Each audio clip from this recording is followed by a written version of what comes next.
કરે છે? જો હવે ચાલુ કરીએ.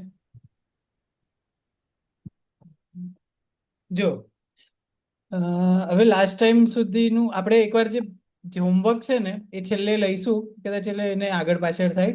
પહેલા જે આપણો એક ટોપિક આમાં બાકી છે એ કવર કરીએ, એન્યુઅલ રિપોર્ટ સારો.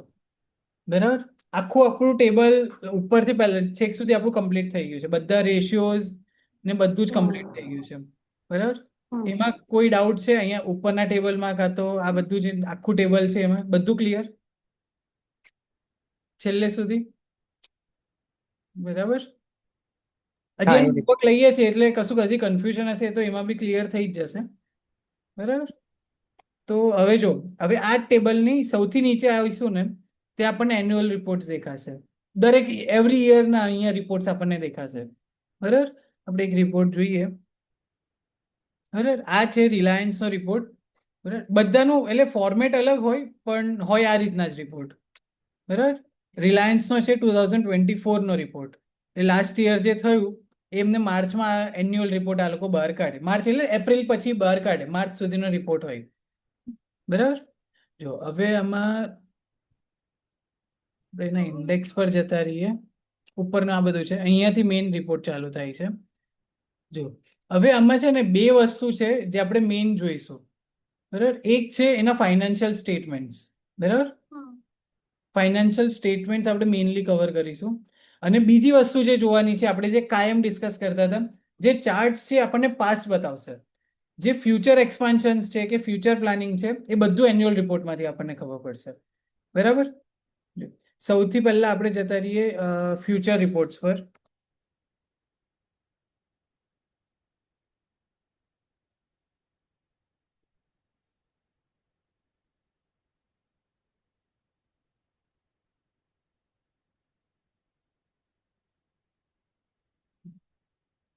હા, ફ્યુચર આઉટલુક એટલે કદાચ અલગ અલગ કંપનીઝમાં અલગ અલગ નામ આપ્યા હશે, પણ ફ્યુચર એક્સપાન્શન્સ છે, ફ્યુચર આઉટલુક છે, ફ્યુચર પ્લાનિંગ છે, એવી રીતના અલગ અલગ નામથી એને ડિનોટ કર્યું હોય.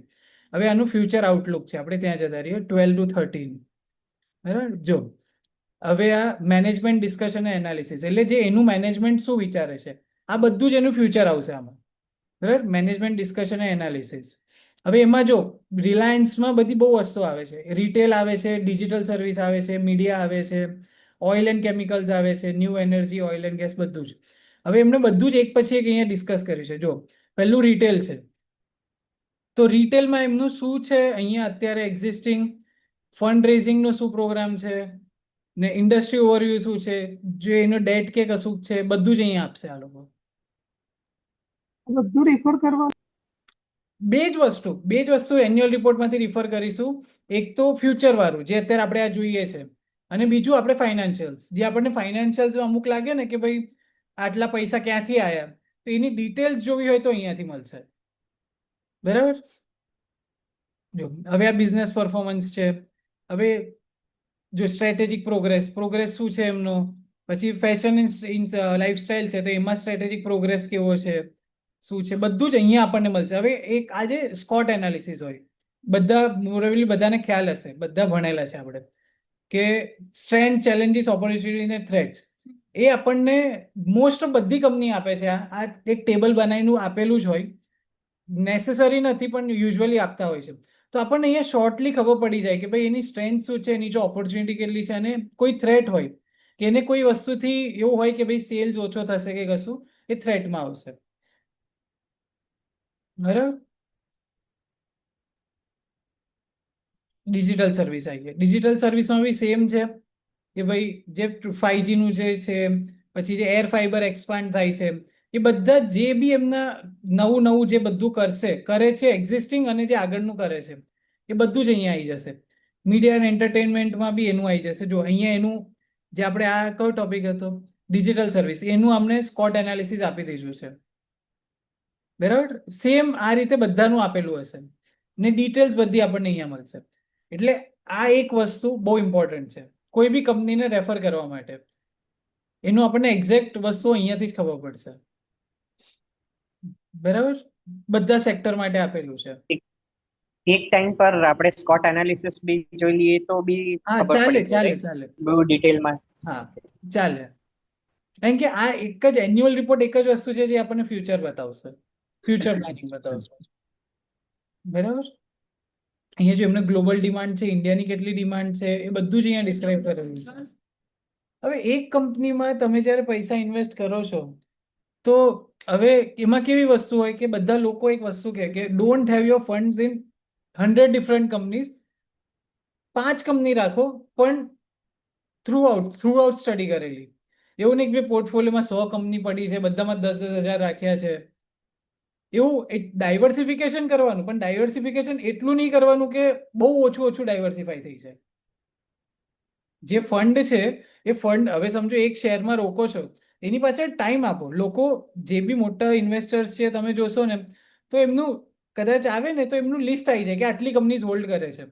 એ તો કરોડોના ફંડ લઈને બેઠા છે ને. તો બી જો એ લોકો 10 કંપનીમાં એ લોકોનું ઇન્વેસ્ટમેન્ટ ડાયવર્સિફાઈ કરી શકતા હોય તો આપણે બી એ વસ્તુ કરી શકીએ. બસ એ લોકો કેવું હોય કે રિસર્ચ કરતા હોય, વર્ષમાં એક જ બાય કે સેલ કરે, પણ આખું વર્ષ એની પાછળ એમને લગાવેલું હોય. એટલે ડાયવર્સિફિકેશન યાદ રાખવાનું, પોર્ટફોલિયો ડાયવર્સિફાઈડ હોવો જોઈએ, પણ વધારે વેરીફાઈડ ના હોવું જોઈએ. શું? પણ 5 જ કંપનીમાં ઇન્વેસ્ટ કર્યા હોય એ તો ધીરે ધીરે જ આગળ જવાની ને. એવું થોડી હોય. કદાચ ચાન્સીસ તો એવા જ ને. એટલે જ તો ડાયવર્સિફાઈ કરી ને, 5 અલગ કંપનીમાં કાં તો 10 અલગ કંપનીમાં. હવે તમારી જોડે ફોર એક્ઝામ્પલ 10 લાખ રૂપિયા છે, તો તમે બધામાં લાખ લાખ બહુ રૂપિયા કરો. વધારે ડાયવર્સિફાઈ નહીં કરવાનું. હા, વધારે ડાયવર્સિફાઈ નહીં કરવાનું. કે સમજો તમારી જોડે 10 લાખ રૂપિયા છે, તો તમે બધામાં 1-1 લાખ નાખો, ને તો 75,000 50,000 નાખો તો બરાબર છે. હવે બધામાં 10,000 નાખીને તમે આખું વર્ષ તમે 100 કંપની સ્ટડી નહીં કરી શકો. કોઈ કંપનીને કશું, ફોર એક્ઝામ્પલ ઇન બિટવીન કશું થયું અને ડિક્રીઝ થવા મળશે ને તો બી એ ધ્યાન નહીં રહે એ કંપની નહીં રહે, પાછળ. એ ટ્રેક જ નહીં કરી શકે. એટલી કંપનીઝ આપણે ડેલી તો સ્ટડી નહીં કરી શકીએ ને. 10-15 કંપનીઝ રાખવાની કે જે આપણે સ્ટડી કરી શકીએ. મિનિમમ કેટલા રોકાય? શું? મિનિમમ કેટલા રોકાય? મિનિમમ કેટલા આપણે આમાં એવું કશું જ ના હોય, ઇન્ડિવિજ્યુઅલ પર ડિપેન્ડ. એવું કશું લિમિટ આમાં કશી જ નહીં, લોઅર લિમિટ બી નહીં, અપર લિમિટ બી નહીં. આપણી જોડે એટલા એ હોય. તમારે ઇન્વેસ્ટ કરવા હોય, જે આપણે પહેલા સેશનમાં ભણ્યા હતા કે ડાયવર્સિફિકેશન કરીએ પૈસાનું, એ પ્રમાણે પછી ઇન્વેસ્ટમેન્ટ થાય. બરાબર. એક આ વસ્તુ થઈ ગઈ જે આપણે ફ્યુચર એક્સપાન્શન જોઈએ છે. અને બીજી એક વસ્તુ છે જે નીચે આવશે, પેજ નંબર 118 કે એવું છે.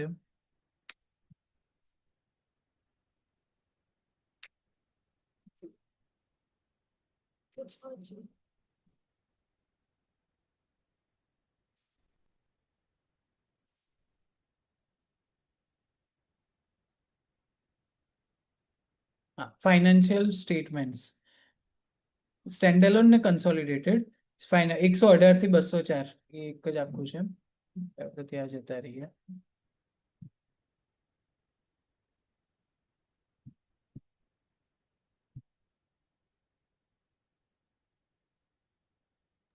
આટલું બધું રિફર કરવું અઘરું ના પડે? આટલું બધું એટલે બધી ઉપર વસ્તુઓ 4 પેજ જોવાની છે, કામ અમુક અમુક ઉપર 4 પેજ છે, નીચે અહીંયા 4 પેજ છે. એટલું જ તો રેફર કરવાનું છે. એમાં કેવું થાય છે કે જ્યારે તમે નાનું કેપિટલ નાખો ને તો તમને એનાથી ફરક ના પડે કે ભાઈ હશે કદાચ નાનું મોટું ઉપર નીચે બી થઈ ગયું તો બી ઠીક છે, આપણને ફેર નહીં પડે. જ્યારે તમારું ઇન્વેસ્ટમેન્ટ વધતું જાય ને ત્યારે તમને એ વસ્તુ ફીલ થવી જોઈએ કે ભાઈ ના, હું વાંચીને કરું.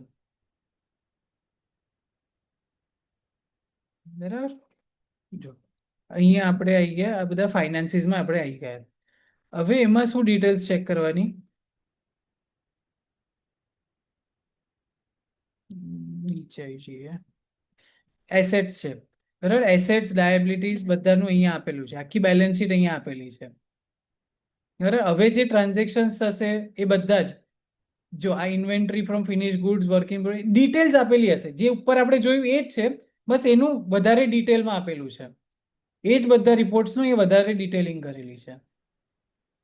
બરાબર. જો હવે આ ઇક્વિટીઝ છે તો અધર ઇક્વિટીઝ જે તે આપી હોય છે ઘણીવાર કે અધર્સ, તો હવે અહીંની બાયફર્સિકેશન, કેપિટલ રિઝર્વ છે, ડિબેન્ચર, પછી share based on payment, special economic ઝોનમાં રીઇન્વેસ્ટમેન્ટ રિઝર્વ્સ, જે બી એને કર્યું છે આ બધી એની ડિટેલ્સ છે, અને યર ઓન યર આપેલું છે હમણાં, દરેક વર્ષનું કેટલું થયું છે. એટલે જે આપણે અધર્સ સમજીને જે આપણે ઉપર ટેબલમાં કાઢ્યું હતું ને એ અધર્સની આ બધી ડિટેલ્સ છે. બરાબર. હવે જો કેશ ફ્લોઝ છે, કેશ ફ્લોની આખી ડિટેલ આપેલી હતી અમને. બરાબર. તો આ બેઝિકલી પેલો પ્રોફિટ લોસ અને બેલેન્સ શીટ જે છે એ જ છે બેઝિકલી, પણ આ એના એ જ પ્રોપર છે, રિપોર્ટ બસ એનું ફોર્મેટમાં. ડિટેલિંગ છે. હા, હવે ડિટેલ. જ આપણે આપણું જોયું હતું ઇનટેન્જિબલ એસેટ્સ, તો હવે આખું એમને ડિટેલિંગ આપી છે ઇનટેન્જિબલ એસેટ્સની,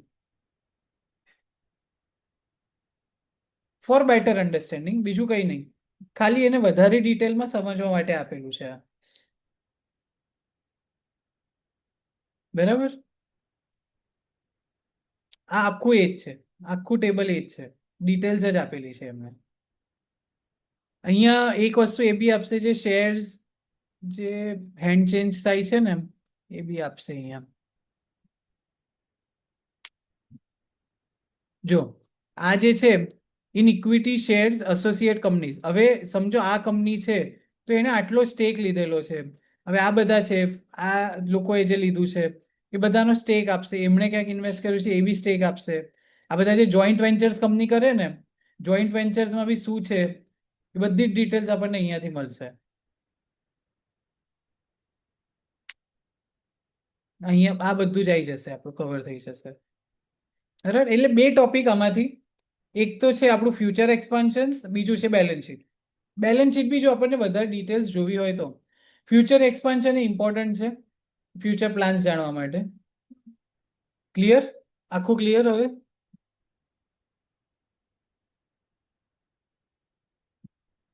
આ છે સેમ આ રીતે. હવે તમે તમારી કંપની જે તમે સ્ટડી કરી છે સેક્ટર વાઇઝ, એ સેક્ટરમાં આ બે વસ્તુઓ બધા એન્યુઅલ રિપોર્ટમાં જોવાની.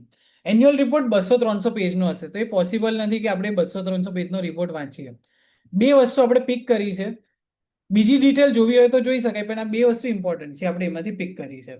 બરાબર.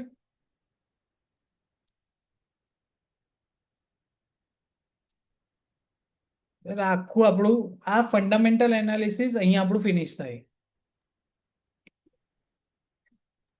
પણ એ લોકો પબ્લિકલી ડિસ્કસ કેમ કરતા હોય પોતાનું જ્યારે લાઈક કંપની શેર્સ એટલે બહાર જે ફાઇનાન્સ? લિસ્ટિંગ ના થયું બરાબર, ત્યાં સુધી એ પ્રાઇવેટ લિમિટેડ કંપની હોય, હા, ત્યાં સુધી એને ડિસ્ક્લોઝ કરવાની જરૂર પણ નથી. જ્યારે પબ્લિક લિમિટેડ છે, એટલે જ્યારે તમે પોતાના શેર્સ બહાર આપો છો, તો હવે સમજો મેં રિલાયન્સના શેર લીધા છે તો હું એનો શેર હોલ્ડર થયો, એ કંપનીનો એક ભલે 0.01%, પણ હું એનો માલિક થયો, તો હવે એમને રિપોર્ટ્સ આપવા પડે, મેન્ડેટરી હોય. બરાબર. ઓકે. જેની કંપની હોય એને રિપોર્ટ્સ આપવાના, સેમ જે લોજિક આપણે પબ્લિક લિમિટેડ થઈ ગઈ હવે, હા, એટલે હા, હવે હા, એને આપવું બરાબર. પડે.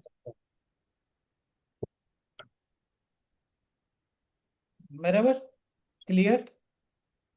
એટલે આ એક વસ્તુ તમે લોકો સ્ટડી કરજો, એની જોડે આપણે જે કર્યા છે એની જોડે આ ઇમ્પોર્ટન્ટ છે. બરાબર. હવે છે ને આજે આપણે નવો ટોપિક નહીં ચાલુ કરીએ, નવો ટોપિક આપણે કાલે ચાલુ કરીશું, જે હવે આવશે કેન્ડલ સ્ટિક્સનો. જે આપણે આ જોઈએ છે ને આ આખું જ આપણે સ્ટડી કરીશું નેક્સ્ટ સેશનથી. કાલે આ બધું જ હવે સ્ટાર્ટ થશે. તો લાસ્ટ ટાઈમ જોયું તો એ આવો ચાર્ટ જોયો હતો, તો એ ના બે જુદું છે. કયો ચાર્ટ? ના એ તો પેલો લાસ્ટ ટાઈમ આવો ચાર્ટ બતાવ્યો હતો. પી રેશિયો હતો. એ તો આ હતો, એ તો આ ચાર્ટ છે. આ ડિટેલમાં નહીં ખબર પડે, આ જે આપણે સ્ટડી કરીશું એમાં આપણને બધી જ ડિટેલ્સ ખબર પડશે. પેલો બાર ચાર્ટ છે, આમાં પેલું કેન્ડલ્સ વાળું છે. કેન્ડલ સ્ટિક ચાર્ટ છે, બંને આ તો- કેન્ડલ સ્ટિક ચાર્ટ છે. હા હા નજીકથી બતાવો ને તો ખબર પડશે. આમાં એક એક કેન્ડલ આપણે સ્ટડી કરીશું કે આ કેન્ડલ શું કહેવા માંગે છે. પર્ટિક્યુલર ડે ની હોય છે, રાઈટ? એટલા ડિટેલ્સમાં હોય છે કે આમાં એક બધી જ ડેમાં. કેન્ડલ મળે. જો આ છે ને આ ડબલ્યુ છે, એટલે 1 વીકની કેન્ડલ છે. ડેલી કરીશ તો આ જ વસ્તુ એક એક દિવસની આવી ગઈ. જો નીચે જોશો ને તો 2 મે, 5th એટલે સેટરડે ફ્રાઈડે હતો, એટલે હવે 5th મે આવી ગયું, Monday, Tuesday, Wednesday, Thursday, Friday, Friday પછી મંડે. આ નીચે ચાર્ટ છે એની નીચે એ શું છે? એ વોલ્યુમ્સ છે, એ આપણે સ્ટડી કરીશું, એ બધું જ આવશે આપણામાં. બરાબર. એટલે મેઇન વસ્તુ આ છે કે આ ડેલીની છે. હવે આ જ વસ્તુ આ 1 મિનિટની છે. આ જે આવશે એ 1 મિનિટની કેન્ડલ છે. જો આ જોશો તો ઓહો અહીંયા જોઈશું આ 3 ને 2 ની છે. આ 3 3 ની કેન્ડલ, આ 3 4 ની કેન્ડલ. આ દરેક મિનિટની કેન્ડલ આવી ગઈ. 1 મિનિટની કેન્ડલ આવશે. આ 1 કલાકની. એટલે આમાં બધું જ આપણે શીખીશું કે ભાઈ કયા ટાઈમ ફ્રેમ રિફર કરવાનો, કેવું ઇન્વેસ્ટમેન્ટ કરો છો ને એના પ્રમાણે તમારો ટાઈમ ફ્રેમ નક્કી થાય. હવે જો તમે 2 વર્ષ માટે તમે ઇન્વેસ્ટમેન્ટ કરવાના હોય તો તમે આટલા નાના ટાઈમ ફ્રેમ પર નહીં જાઓ. તો વીકલી ડેલી એટલું જ જોઈશું, એની નીચે નહીં જઈએ. આપણે કરીશું એ બધું ધીમે ધીમે બધું જ થશે. બરાબર. એ કાલથી ચાલુ કરીશું આપણે કેન્ડલ સ્ટિક ચાર્ટ્સ. બરાબર. હવે આજે આપણે કેરી કરીએ આગળનું ડિસ્કશન, જે તમારું હોમવર્ક છે. જે આખા ચાર્ટ જે સ્ટડી કરવાના છે એ હવે તમારે કહેવાના છે. બરાબર. ફંડામેન્ટલ્સ આપણે ક્લિયર કર્યું. હવે તમે મને ફંડામેન્ટલ ક્લિયર કરાવશો. અમારામાં આવું શું કહેવાય, રિવર્સ કેટી કહેવાય. તું ભૂલી જાય. ના ના, વાંધો નહીં. તમે એકવાર કહો તો ખરા કોણ ચાલુ કરે છે. બોલો.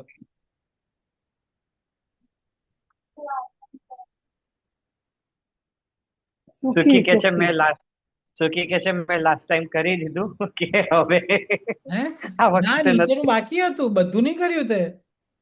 5 કંપનીઝ બધું સેક્ટરની કર્યું બધી ગઈ. 2 સેક્ટરની. ના, બંને સેક્ટર બાકી છે. એક સેક્ટર નું કરે છે.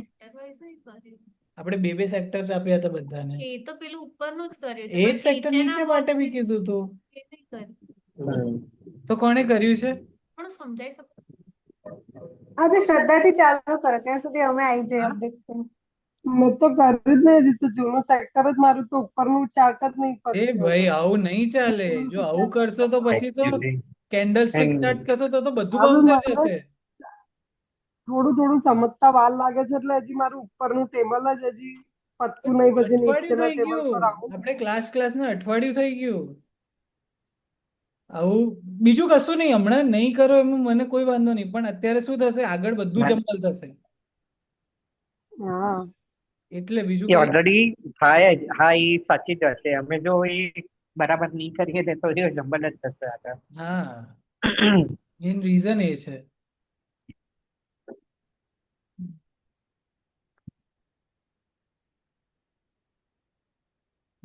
બોલો શું કરીશું?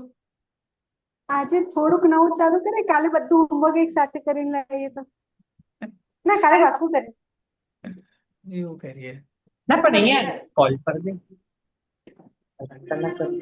એક કામ કરીએ. પણ નવું ચાર્ટ લઈશ તો વધારે જમ્બલ.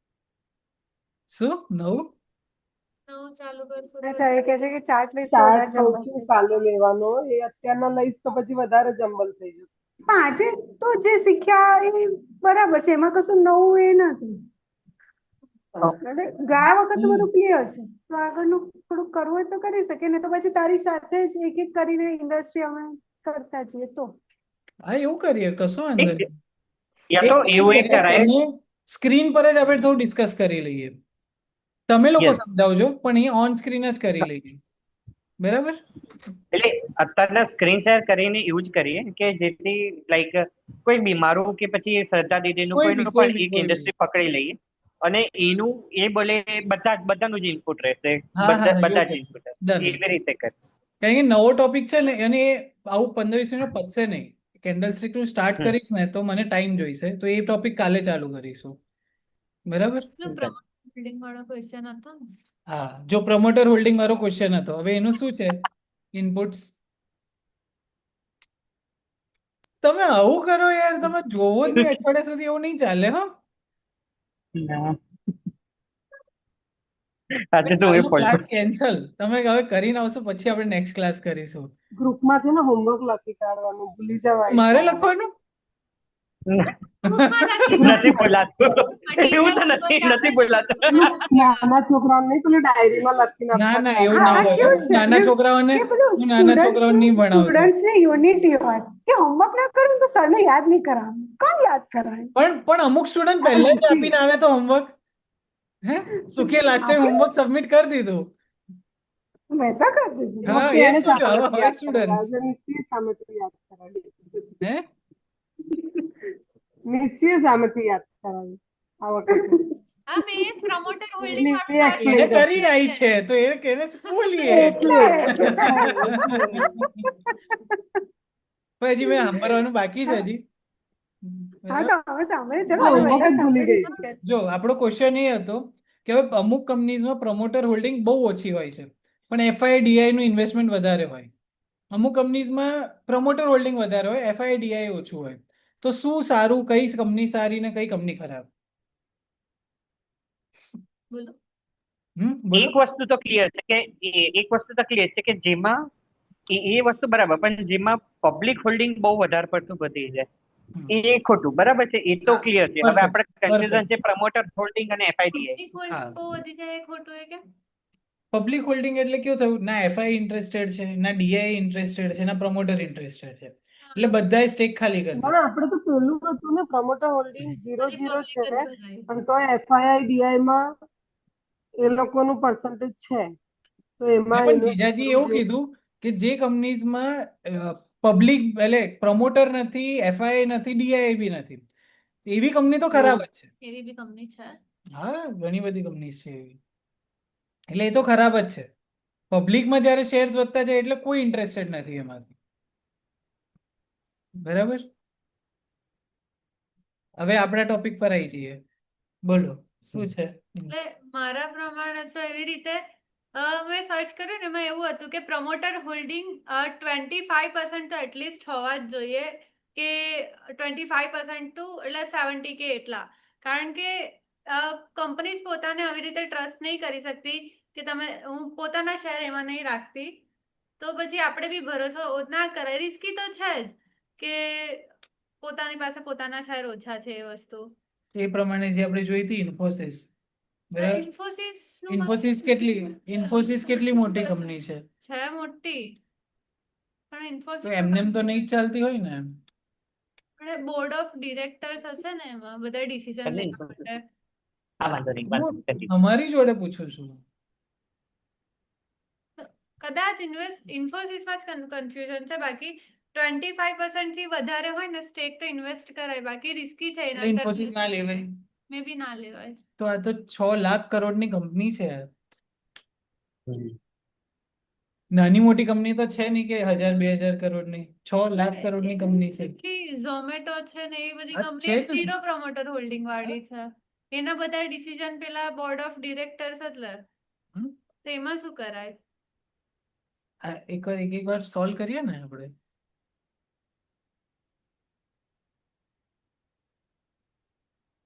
બોલો બોલો બોલો, તમારા ઇનપુટ જોઈએ છે મને આજે. જો આમાં પ્રમોટરમાં કેવું કર્યું છે, બધા એફઆઈઆઈ છે, હા ડીઆઈઆઈ છે, હા તો ગવર્મેન્ટ પણ છે, પણ આમાં પ્રમોટર નથી. નથી, ગવર્મેન્ટમાં ઇન્વેસ્ટ 0-0 છે. કરાય આમાં. કેમ આમાં કરે?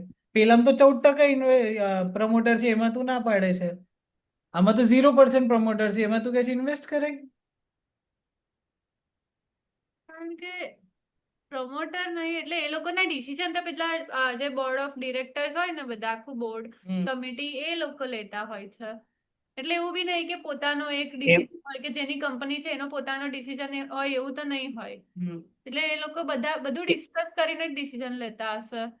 અને બાકી તો એફઆઈઆઈ ડીઆઈઆઈ બધું સર્ચ કરીને જ ઇન્વેસ્ટ કરે કોઈ કંપનીમાં, એવું તો હોય. ઇન્ફોસિસમાં પણ તે ના પાડીને આમાં હા પાડી. મને કન્ફ્યુઝન છે, એ નહીં ખબર પડતી મને ઇન્ફોસિસ નું. કેવું છે બીજું? એવું હોઈ શકે ઉમર કે આ જે પાર્ટનર માની લે પ્રમોટર હોલ્ડિંગ એ લાઈક એવી રીતનું હોય કે ભાઈ ઇન્ડિવિજ્યુઅલ નહીં પણ પાર્ટનર કંપની, ઓકે, એ પણ પ્રમોટર હોલ્ડિંગ જ આવે. પાર્ટનર કંપની છે, ડોમેસ્ટિક સાથે કોઈ કંપની હોય એની સાથે એ તો પાર્ટનરશિપ કરીને પાર્ટનરશિપ એ તો પ્રમોટરમાં જ આવ્યું કે એનો સ્ટેક પણ છે ને. પ્રમોટરમાં. Okay okay. સુખી ઇનપુટ. હા જો એવું બી હોઈ શકે ઇકો કે પડે કોઈ છે, કંપનીએ ઇકો પડે છે. હા કરું. હા હા, કોઈ કંપનીએ કદાચ એના શેર્સ એઝ અ કોલેટરલ મૂક્યા હોય તો પછી એ પણ જો સામેવાળાના બતાવે છે શેર્સ તો એ પણ હોઈ શકે, પણ એનું પર્પસ શું છે એ એક તો જાણવું પડે.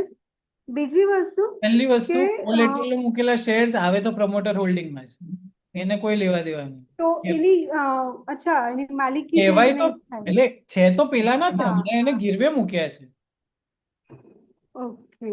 હા, બીજી વસ્તુ કે જો પ્રમોટરનું વધારે પોર્શન છે તો પણ એક લિમિટ સુધી હોય ત્યાં સુધી બરાબર છે.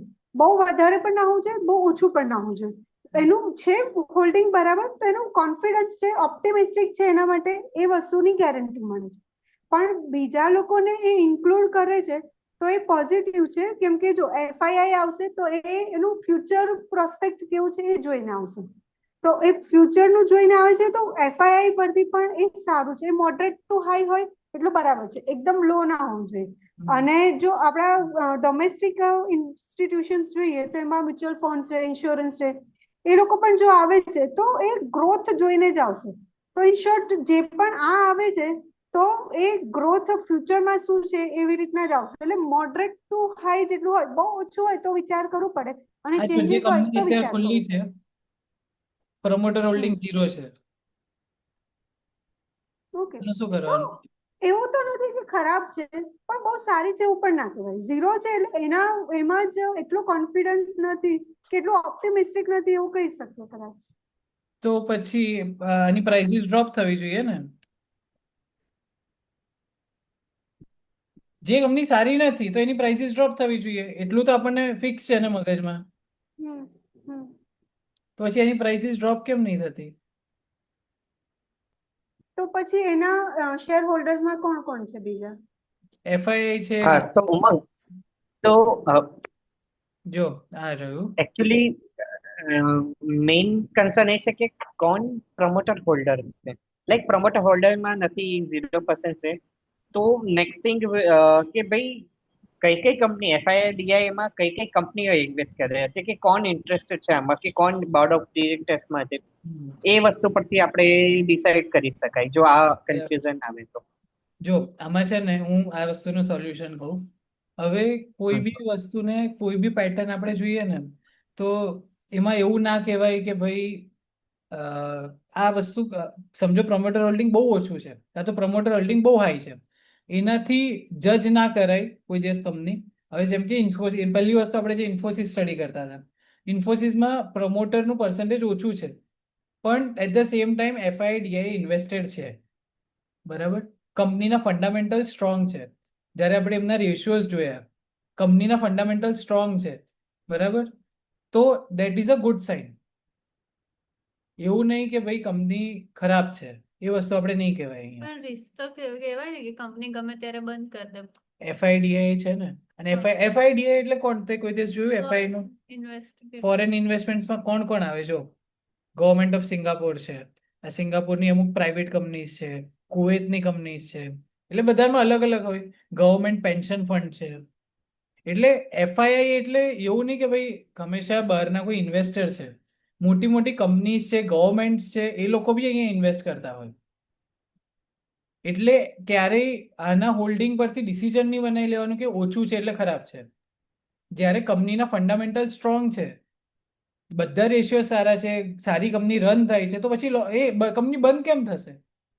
બધા જ બિઝનેસ કરવા બેઠા છે ને, તો એ કંપની રિસ્કી ના કહેવાય.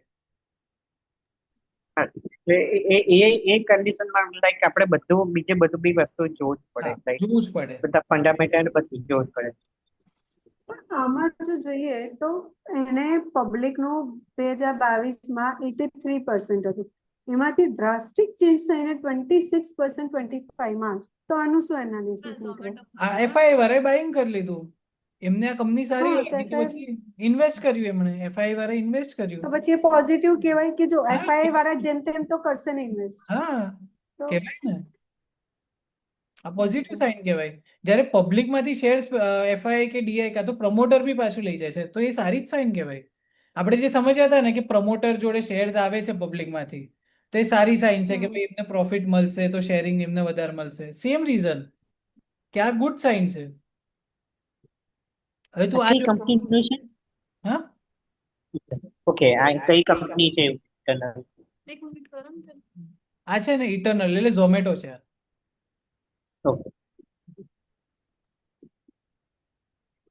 બરાબર. આમાં પબ્લિકમાં આપણે બધા આવી ગયા તો આપણે વેચીએ ત્યારે પછી એની FIIS માં વેચી શકે. હા, પછી વેચે જ આપણે ને, વેચીશું, આપણે એ જ વેચીએ છે જ ના તો પછી ના થાય. કાયમ જે વસ્તુ સમજે છે ને, આ કાયમ વોલ્યુમ્સ તો માર્કેટમાં રહે જ. કોક વેચે છે, કોક લે છે, કોક વેચે છે, લે છે, એ રહે જ. પણ આટલો બધો ડિફરન્સ ના આવે ને, પણ હા, આવે સીધો ને. 20 થી 30. એટલે આજે ને આજે એક દિવસમાં બધા શેર ના લે. હવે કોક જોડે આજે ડીલ થઈ, એમને આજે સ્ટેક લીધો, કોકે પાછળથી લીધો, ધીમે ધીમે ધીમે બાઇંગ થઈ. એટલે તમે આપણે જો અહીંયા આપણે જો સમજીશું ને તો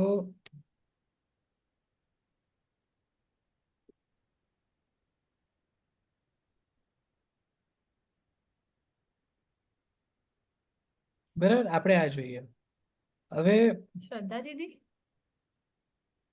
જો અહીંયા બહુ સ્માર્ટ ગેમ આ લોકો જે FIDI હોય ને, એ સ્માર્ટ ગેમ રમે. એ HNI કહેવાય કે હાઈ નેટવર્થ ઇન્ડિવિજ્યુઅલ્સ. હવે એ લોકો ક્યારે એન્ટર લીધું? 2022માં. બરાબર. 2022માં શું પ્રાઇસીસ હતા? લો 40-50 રૂપિયા. હવે એમને કંપનીનું જે ઇન્ટરનલ ન્યૂઝ હોય કે જે બી તમે કહો, એમને ખબર હતી. એટલે એ લોકોએ કેટલી રેલી લીધી. જે શેર એમને 50 રૂપિયાનો લીધો, એ શેર અત્યારે 250 રૂપિયાનો ભાવ પર છે. બરાબર. એટલે એમણે કેટલો પ્રોફિટ કમાયો? એકદમ લો પ્રાઇસીસ પર એ લોકો બાય કરે અને હાઈ પર જ વેચશે. પણ આપણે લો પર વેચીશું, આપણે લો પર તો વેચવાના નહીં પબ્લિક. એવું ના હોય. લોકો અહીંયા જ્યારે ઝોમેટોનો શેર આવ્યો હતો, એ શેર લિસ્ટ થયો હતો 120 ના ભાવે. હવે જો 120 નો ભાવ જ્યારે 50 રૂપિયા આવી જાય ને, તો લોકો પેનિક કરીને વેચવા માંડે. અને ત્યારે જ એ લોકો એન્ટ્રી કરે. એટલે અમુક ટાઈમ પર આપણે પેનિક થઈ જાય કે ભાઈ બહુ નીચે આવી ગયો છે, હવે વેચી કાઢીએ, કે ભાઈ હજી નીચે જશે તો શું થશે. અને એવો જ ટાઈમ હોય જ્યારે HNIs એન્ટર કરે. હવે અમુક તમે જે મોટા ઇન્વેસ્ટર્સ એમને સ્ટડી કરો ને, તો લાસ્ટ 1-2 વર્ષથી વોરેન બફેટ કેશ પર બેઠો હતો. બધું જ એને ખાસું બધું ઇન્વેસ્ટમેન્ટ, એપલનું ઇન્વેસ્ટમેન્ટ, એને જે એપલમાં કર્યું હતું, અને બધું ઇન્વેસ્ટમેન્ટ એને સેલ આઉટ કરી દીધું હતું જ્યારે માર્કેટ બહુ હાઈ પર હતો. હવે એને આ વર્ષે જ્યારે માર્કેટ આટલું કરેક્ટ થઈ ગયું છે, અને યુએસનું માર્કેટ બહુ કરેક્ટ થઈ ગયું છે, જે આ વોરનું બધું જે વચ્ચે ચાલ્યું ને, એ હવે ઇન્વેસ્ટ કરે છે. એટલે એ લોકો કેશ પર બેસે, 5-5 વર્ષ એક કેશ પર બેસે.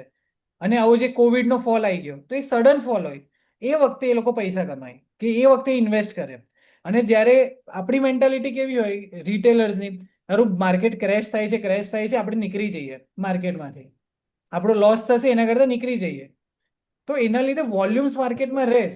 અને આ જ ટાઈમ હોય જ્યારે આપણે પેશન્સ લૂઝ કરીએ, અને ત્યારે HNI લોકો બાય કરે. આ આખું ગેમ હોય. અને એવું એવું પણ હોય ને કે લાઈક થોડા ટાઈમ પહેલા મેં તને ક્વેશ્ચન કર્યો હતો કે મને આ લાઈક એક 210 રૂપિયાનો જે શેર છે 200 રૂપિયા પર આવી જાય છે, અને ત્યારે હું લઉં છું અને 210 વેચું છું. મને એવું લાગે છે કે ભાઈ બસ હવે મને પ્રોફિટ મળી જાય છે. 210 પર હાઈ પર કેમ? મેં તને ક્વેશ્ચન કર્યો હતો કે કેમ લોકો હાઈ પર લે, હું હાઈ પર વેચું છું. તો કદાચ એવું બી રીઝન હોય કે ભાઈ લોકોને ફ્યુચર પ્રિડિક્શન હોય કે ભાઈ એ 210 વાળો 225 જઈ શકે છે, અને અત્યારના 210 માં મળે છે તો લઈ લે, એ પણ લઈ લે ને, રાઈટ? કારણ કે બધાની સાયકોલોજી અલગ હોય, બધાની સાયકોલોજી મેચ ના થાય. હવે જે સમજો જેમને અહીંયા 120-100-150 રૂપિયા જોયા છે, હવે જેમને 50 રૂપિયા જોયા છે ને, એ શું વિચારે? ચલો આપણે ભાવ આવી ગયો ને, હવે આપણે નીકળી જઈએ, 150 રૂપિયા ફરી આવી ગયો. અને 150 થી 300 થયો, એ જ્યારે અહીંયા તો એમને વેચી કાઢ્યો, અહીંયા એમના માટે તો હાઈ જ હતું ને, ઓલ ટાઈમ અહીંયા. પણ અહીંયા બી લોકોએ લીધા, એના લીધે જ તો 300 રૂપિયા બી થયો. હા, બરાબર છે. પહેલાના માટે પ્રમોટર હાઈ, હોલ્ડિંગનું 0 બરાબર. એટલે આ રેલી જે બી મારે નેટવર્ક થાય ને, ઇશ્યુ ના બધાને લીધે affect. નહીં સમજ્યું. હા, શ્રદ્ધા દીદી કઈક કહે છે. હા, બોલો. મારે નેટવર્ક ઇશ્યુ ના લીધે અડધેથી છૂટી ગયું હતું, એટલે એ જે સમજાયું એ ફરી બોલું. શેર હોલ્ડિંગમાં એવું હોય કે કાયમ FIDI પ્રમોટર ઓછા હોય એટલે એવું નહીં કે કંપની ખરાબ છે. એમાં FIDI ઇન્વેસ્ટ થાય છે, તો દેટ મીન્સ એમાં કંપનીમાં છે. અને જે કંપની સમજો પ્રમોટર નથી, પણ કંપનીના ફંડામેન્ટલ્સ બહુ સ્ટ્રોંગ છે, કંપની બહુ સારું પરફોર્મ કરે છે, તો એને આપણે સારી જ કંપની કહીશું અને એમાં ઇન્વેસ્ટ કરીશું. બરાબર? પ્રમોટર હોલ્ડિંગ 0-0 હોય તો બી એનું FII જો હાઈ હોય તો FII આપણે એમાં હાઈ ઇન્વેસ્ટ છે અને કરી કંપનીના શકીએ. ફંડામેન્ટલ સારા છે તો એ સારી કંપની છે. કારણ કે ઘણામાં એવું છે કે એમાં ગવર્મેન્ટ બી ઇન્વોલ્વ નથી. હા પ્રમોટર હોલ્ડિંગ 0-0 છે, ગવર્મેન્ટ બી ઇન્વોલ્વ નથી. હા તો ગવર્મેન્ટ તો હોય એમાં જરૂરી નહીં. બરાબર, ખ્યાલ આવ્યો? ગવર્મેન્ટ હોય એવું જરૂરી નથી. એ ગુડ સાઇન કહેવાય ગવર્મેન્ટ હોય તો, બટ હોય એ જરૂરી થાય કે નથી. પણ એક વસ્તુ પર રિલાય ના થાય, એ એકલી વસ્તુ પર આપણે રિલાય ના કરીએ. બરાબર, ચલો હવે થોડું ડિસ્કસ કરીએ. આપણે એક 15-20 મિનિટ્સ એક ડિસ્કસ કરી લઈએ. બરાબર, હા, બરાબર. હું Add તમને કરીએ તો? ગૂગલ મીટની લિંક મોકલું.